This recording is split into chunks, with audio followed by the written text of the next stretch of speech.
Hello, Verity. Lovely to see you. And And you? here we are on the Portishead thought for the day. And it's great to hear a little bit more about your role as a Flourish chaplain. Could you just start by reminding us exactly what a Flourish chaplain means? Yes, absolutely. So the Flourish chaplaincies have been set up all over the country by the Church of England, and they it's a recognition that because the children are not coming to church so much, it's getting church out to them to meet kids where they are. My role in I'm working 2 days a week in Gordano School and 2 days a week in Chew Valley School, and it's very much not seen to be an evangelizing or proselytizing role, but it's to help children flourish where they are.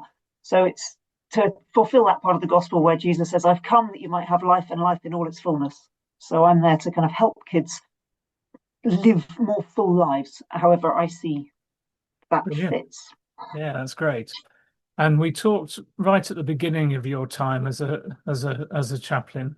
And obviously it's been a few months since that, and we're now in a new school year. So would you like to tell us a little bit about some of the highlights of the work so far?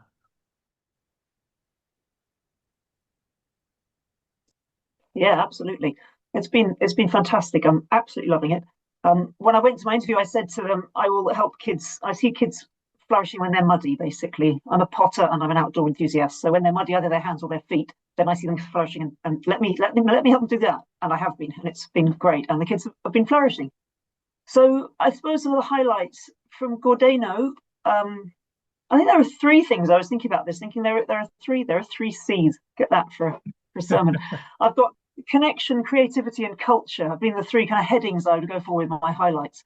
The connections have been because I've worked in the school for 5 years already in the art department. I know the school well, and because I'm part of Portishead, I know Portishead and the church, and so I've got this unique, privileged position to be able to connect up school, community, and church. And it's been just fantastic to help some things happen just because I've got a foot in the door at the school. So one of the highlights has been getting enabling Andrew Hillstrap, who we know from church, to come in and lead some sessions on science and faith. He's a professor of biomedical science, biochemistry, at the University of Bristol, he was, and and so he came in, and we had 50 kids come along to hear how can a man of faith be a man of science, and vice versa. And he spoke brilliantly, and some of the sixth formers then invited him in again to carry on that conversation. That kind of thing can only happen if you know the people on either side, and they trusted me enough to bring Andrew in, which was really lovely. Similarly, I've been able to connect up with Enjoy Church and use that they had a kind of workforce that came in and blitzed the Secret Garden, which is an area of school that gets Mm. neglected but is used a lot by the inclusion team and the SEND team. And so again, because I knew the people both in the church and outside, that was Mm. lovely to have. And also Claire Ralph from our church from St Peter's has been DBS cleared to come in and help run a kind of gardening club um, to to to to reinvigorate a vegetable area, which again just lets help kids flourish. Mm. Also, just last week we've got permission to bring TLG, Transforming Lives for Good, in and to run coaching sessions for our students, which is just brilliant. You'll hear more about that, I'm sure, soon, because Mm. we'll be wanting more coaches to come in and walk alongside kids. They just need people to listen to them and to be there and Mm. champion them, really. So that's the connections bit. Creativity, well, that's my gig. I love to be creative. I'll show you some pictures actually. Let me see if I can share my screen. Here we go. This one. So first picture will be this is forgive me with the funny blops over kids' faces. I haven't got permission to show faces, but there's Andrew holding a little chat with the sixth formers. Um, I can go on to the next page. Let's see. Here we go. So these are some of the projects I've been running. So I've been working with the nurture groups. On the right, you've got kids making paper mache prayer bowls and Thanksgiving bowls. In fact, I've got one here. I happen to have brought one home. This one's got a Celtic blessing around the outside of it. One of the bowls that one of the 11-year-old lads made, and it's a sort of Thanksgiving and a prayer bowl. Mm. On the left is a project I've been running a Flourish group. This is kids thinking about what Flourish means to them, and we're running a difference course with a member of the inclusion team. And that's going really well. We've got 6 to 8 kids coming regularly along to that to think about Mm. to how think about how to navigate difference in our world and challenging stuff there. This is a sculpture project I was running with some students who were chosen by the heads of house and the behaviour management team. One of the girls was a school refuser, really school avoider. Didn't come to anything else, but she would come in every week to come and make sculptures. So this is a collaborative work that is about resilience. They can see somebody getting more resilient. And then this is onto Chew Valley. Anyway, so that's kind of creativity. And just to go back, the difference, of course, the one on the left there saying flourish. So this is onto the culture side of things. So part of my role as a chaplain is to help the school kind of think about its culture and how do we nurture kindness, and in this case, how do we build peacemakers?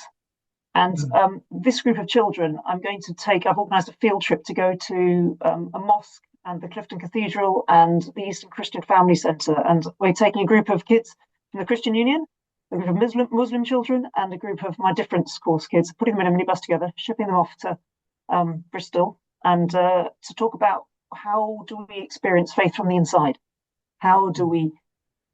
What's it like to be a practicing Muslim, practicing Christian? Why do we do what we do? And to help others, and I have to lean into that and to be curious about each other's faiths and build bridges, really. So that's really exciting, I think, and having a lovely time. What was the question? I haven't told you about Chew Valley yet. Shall I carry on? Exactly, yes. Say something about Chew Valley. Okay. How do I get out of my screen saving? Hold on, I need to stop my screen share. There we go. Good. Am I back on normal now? Yeah. Oh, actually, let's change. So Chew Valley is a really different place. And I didn't have any relationships there. I didn't know anybody at all. So I kind of go in as a guest, and I feel like more of a guest there, particularly at the beginning. So it's been a lot of relationships building and trust building. And again, I've used the art as a kind of a way in to do that and run projects with students working alongside teams. So the biggest problem is I don't have a base. I don't have any students who I would regularly naturally meet. So I've gone in to meet them in their settings. So I've been working alongside the climate action team. I'll just show you a couple of these ones. So the climate action team are a very active. Hold on, I'm on the wrong slide. Let's go on to the next one. So these are some angel wings that we've designed together. So it's a Celtic angel design that you can't really tell, but basically I've worked alongside about 8 kids again, and talking, it's sort of basically sitting in the kind of, what do we love about the planet? Why do we love it? How do we protect it? If you'd made the planet, what would you love to protect? And kind of going for the kind of the spiritual but not religious side of things. And these are the ways. Wow. Yeah. Very colourful.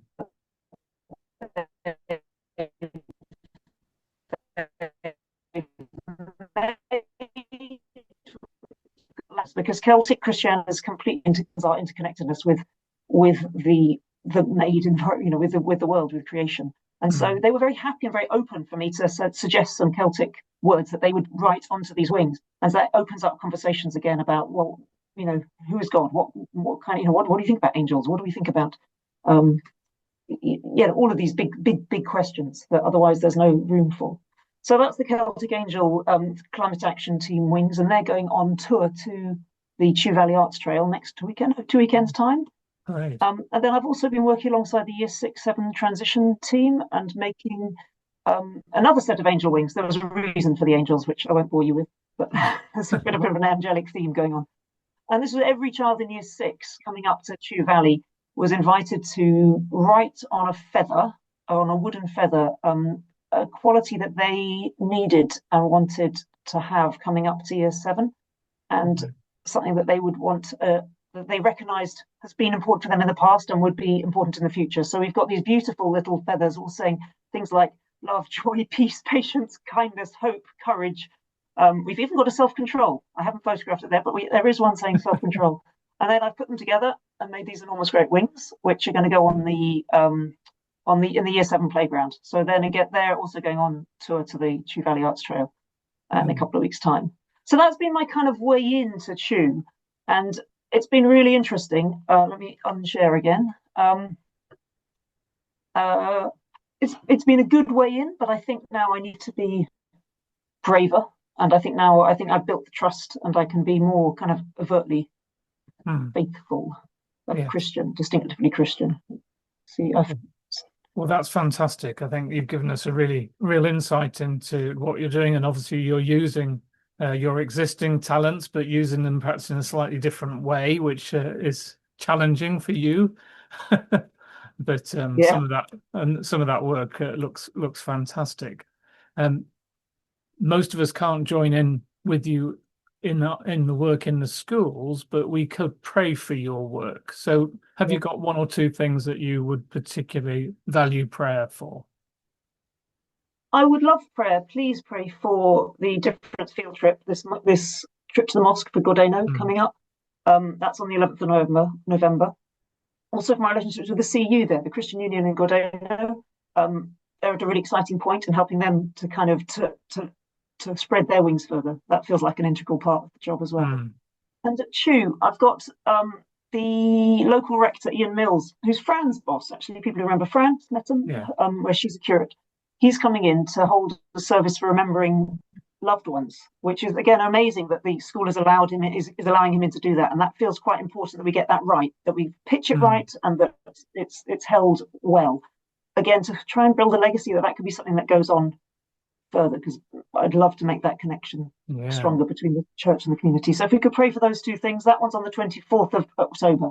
So 24th of October and the 11th of November, two big Okay. dates coming up for Brilliant. me. That'd be, yeah, those would be great. And for me, just to be braver now. I think I can be more overt about my faith, and to try and find words that connect with people and make sense Mm, with them.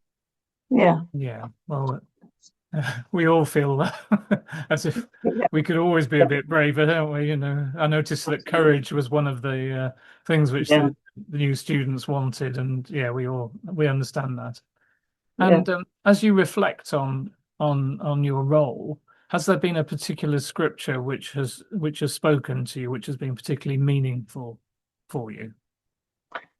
I had a lovely experience a couple of weeks ago. We, in the difference course, the little group I'm running at Gordeno, we were thinking about Jesus as a bridge builder and somebody who takes down barriers between people. And we read the passage of the woman at the well, where Jesus goes and meets the woman in Samaria in her space, asks her for help, and isn't bothered by the barriers. And Mm, it was just, it's very remarkable. So I think that passage has been really resonant for me.